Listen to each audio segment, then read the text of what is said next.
Mesdames et messieurs, bonsoir à toutes et à tous. Vous êtes encore une fois les bienvenus ici sur votre tribune très adorée, la tribune d'éveil des consciences.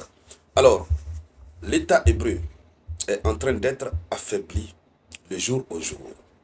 En plus du fait que son système de défense, que ce soit le dôme de fer ou quoi que ce soit, que ce système soit en train d'être vraiment affaibli, en plus de cela, la première stratégie utilisée par l'État hébreu sur le sol iranien a été découverte.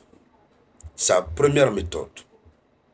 Et cette méthode qui consiste à envoyer des infiltrés, donc des espions sur le territoire iranien, l'Iran a découvert cette méthode. Et tout ce qui restait à l'Iran, c'était d'arrêter tout ce qui opérait à partir de l'interne. Les premières explosions très graves que nous avons vues du côté d'Iran, au tout début, ou du moins la toute première frappe que Israël a eu à faire sur l'Iran, la majeure partie était opérée à partir de l'intérieur. Des camions lanceurs de drones étaient déjà en Iran. Les autorités iraniennes ne pouvaient pas se douter. Des drones étaient déjà entrés. Ils ont même créé là des laboratoires de fabrique de drones kamikazes, etc., etc. L'Iran a fait la découverte. Et l'Iran a commencé à poursuivre. À l'instant où nous sommes en train de parler, Faraja, ça c'est la police, les forces de police iraniennes qu'on appelle Faraja. Faraja a fait un bon boulot. Plusieurs, je vous dis plusieurs, espions ont été arrêtés. Donc ça veut dire que l'Iran affaiblit Israël à l'interne, parce que c'est l'une des méthodes les plus fortes sur laquelle Israël compte beaucoup. Donc l'Iran affaiblit Israël à l'interne déjà, puisque Israël est obligé de faire porter ses missiles par des avions de chasse pour venir jusqu'au-dessus du territoire iranien avant de larguer. Tout ça, c'est compliqué. Il faut trouver des gens à l'interne qui partent déposer les explosifs et qui soient des explosifs commandés à distance.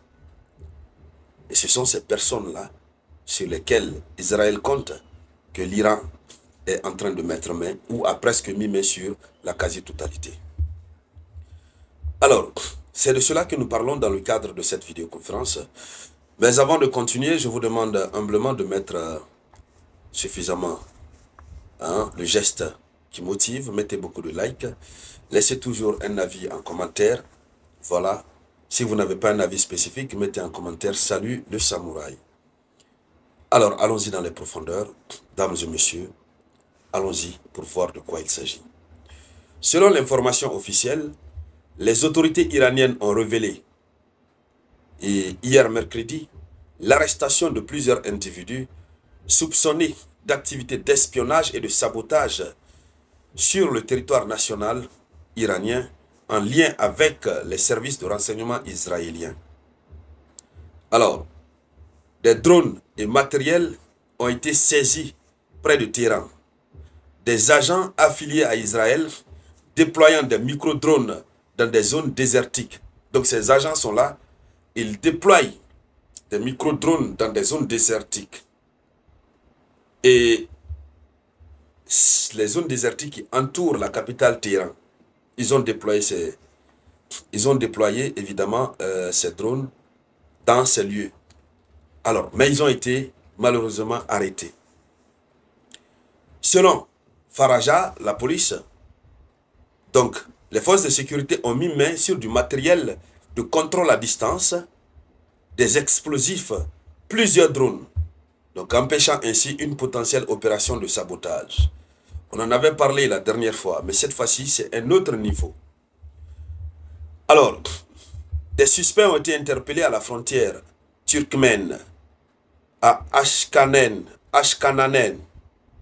une ville frontière du Turkménistan, voilà.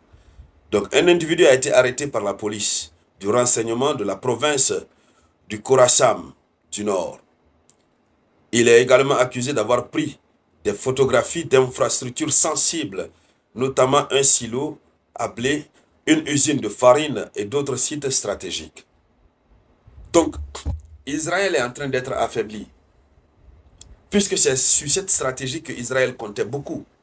S'ils sont incapables d'intercepter les missiles à partir d'Israël, si ils ont des difficultés de lancer leurs missiles, mais si à partir de l'interne, ils ont des micro-drones, en tout cas des objets maléfiques, des petits objets dangereux, s'ils peuvent frapper et que ça ait un impact, c'est un grand avantage pour eux. Mais c'est cet avantage-là que l'Iran est en train de briser par la technicité de sa police.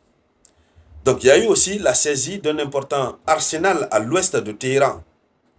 Oui.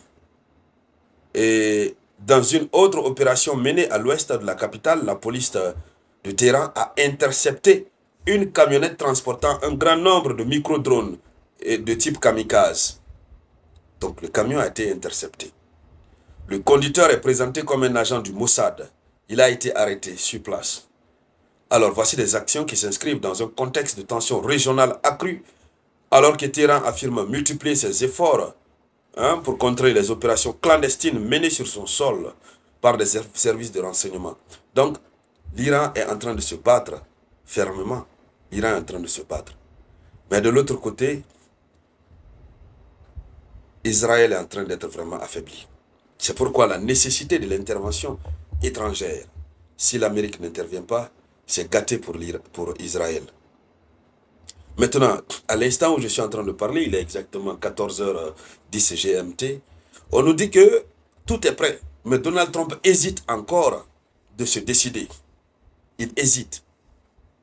C'est-à-dire, tout le monde le regarde. Ses travailleurs, tout le monde. Il a la dernière décision. Il suffit juste qu'ils disent, bon, allez-y. Et puis, ok, on engage l'Amérique. Mais il est en train d'hésiter. Il est encore en train de réfléchir.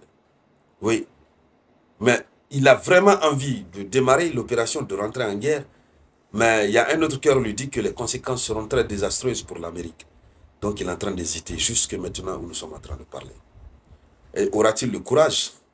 S'il a le courage, c'est que s'il a le courage de frapper l'Iran, ça veut dire qu'il serait à la base du déclenchement de la troisième chose mondiale.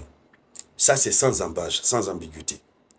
Si la troisième chose mondiale a raté en Ukraine, ils ont tout fait, mais jamais aucun État occidental n'a tiré sur la Russie.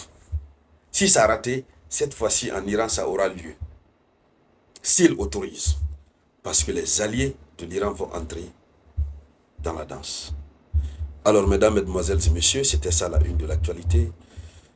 Merci donc de la partager.